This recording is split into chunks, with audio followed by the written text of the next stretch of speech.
Friends, welcome back to my YouTube channel Prabhat tech tuber. Guys, आज का जो video है इसमें बहुत ही इंपॉर्टेंट फॉर्मूलों को समराइज किया गया है जो बेसिक से लेकर एडवांस लेवल तक के हैं, जिनकी मदद से आप एक्सेल के 80% से ज्यादा प्रॉब्लम को आसान बना सकते हैं और ये फंक्शन एक्सेल में मोस्टली यूज किए जाते हैं। आज का सबसे पहला फंक्शन हमारा सम का है। बेसिकली सम फंक्शन का यूज न्यूमेरिक वैल्यू को ऐड करने के लिए होता है। ठीक है, हमारे पास ये डाटा है जिसका पहला टेबल प्रोडक्ट का है एंड दूसरा टेबल सेल्स का है। अब मैं आपको लास्ट में सम करके दिखाऊंगा।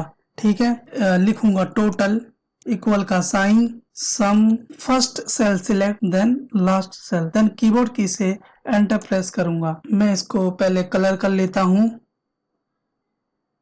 आप देखेंगे कि यहाँ पर टोटल डिस्प्ले होने लगा है। इससे आपको पता चलता है कि आपकी टोटल सेल कितनी है। ठीक है, जैसे ही मैं किसी सेल की वैल्यू को चेंज करता हूँ, आप देखेंगे कि टोटल वैल्यू चेंज हो रही है। अगर मैं किसी सेल की वैल्यू को नेगेटिव डालता हूँ तो आप देखेंगे कि टोटल वैल्यू कम हो रही है। सम फंक्शन का यूज किसी भी वैल्यू को सम करने के लिए किया जाता है और दूसरा हम एक एक करके भी कर सकते हैं, जैसा कि मैं आपको करके दिखाता हूँ। इक्वल का sign, select this cell, plus का sign, select this cell, plus का sign, select this cell, plus का sign, select this cell, select this cell, select this cell, select this cell, then enter. आप देखेंगे कि यहाँ का total और यहाँ का टोटल मैच हो रहा है। लेकिन अभी तो हम इसको इजीली कर पा रहे हैं, लेकिन जब डाटा बहुत बड़ा होता है तो इसको यूज करना काफी मुश्किल हो जाता है। ऐसी जगह पर हम सम फंक्शन का यूज करते हैं। ठीक है दोस्तों, हमारा दूसरा फंक्शन है ड्रॉप डाउन लिस्ट का। ड्रॉप डाउन लिस्ट को डाटा वैलिडेशन भी कहते हैं और मैं चाहूंगा कि मैं आपको ड्रॉप डाउन लिस्ट बनाकर दिखाऊं। हम चलेंगे डाटा पर, देन उसके बाद क्लिक करेंगे डाटा वैलिडेशन पर। आप देखेंगे कि यहाँ पर एक विंडो ओपन हो गई है। देन उसके बाद यहाँ पे लिस्ट सिलेक्ट करेंगे, देन अपने सोर्स पर क्लिक करके इसको सिलेक्ट करेंगे, जैसे कि मैं कर रहा हूँ। Then enter, then okay. आप पहले मैं इसको कलर कर लेता हूँ।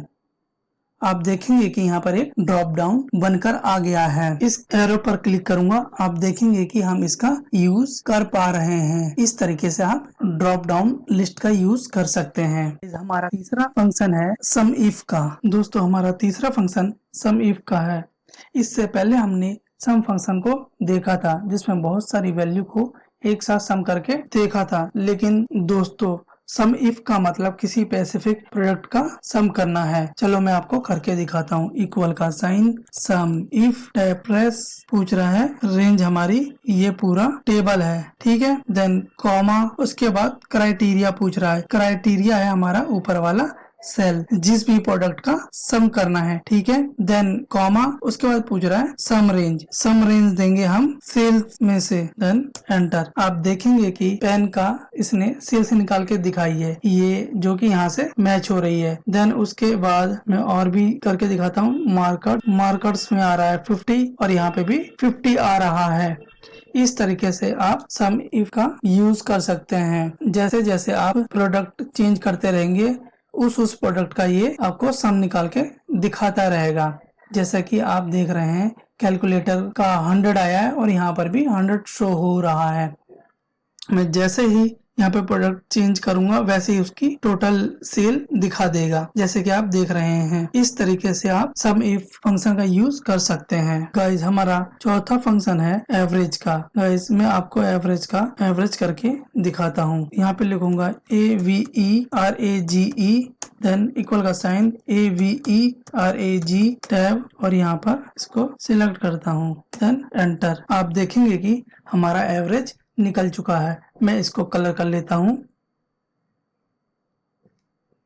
इस तरीके से आप एवरेज फंक्शन का यूज कर सकते हैं। ठीक है, हमारा अगला फॉर्मूला इफ का है। दोस्तों, इफ फंक्शन कंडीशनल होता है जिसमें मल्टीपल कंडीशन अप्लाई करते हैं, जिसमें एक पार्ट ट्रू होता है तो दूसरा फॉल्स होता है। जैसे आप कोई कंडीशन अप्लाई करते हो, अगर वो ट्रू नहीं साबित होती तो फॉल्स आता है। चलो मैं आपको करके दिखाता हूँ। सबसे पहले यहाँ पे लिखूंगा रिमार्क्स, देन इक्वल का साइन इफ, यहाँ पे पूछ रहा है लॉजिकल टेस्ट। ठीक है, मैं इस सेल को सिलेक्ट करूंगा, देन लिखूंगा ग्रेटर देन इक्वल टू 54। अगर ये सेल हमारे एवरेज वैल्यू से ज्यादा है तो ये हमें गुड शो करे, एंड अगर ये वैल्यू फॉल्स आती है तो ये हमें बैड शो करे। Then enter. आप देखेंगे कि यहाँ पर इसने गुड दिखाया है। इसी तरह मैं कॉपी, देन एंटर। आप देखेंगे इसने सेकंड सेल में गुड दिखाया है और बाकी सभी सेल में इसने बैड रिमार्क दिखाया है, क्योंकि ये सभी जो इसकी एवरेज सेल आई है उन सब से कम है। इसी तरीके से आप इफ फंक्शन का यूज कर सकते हैं।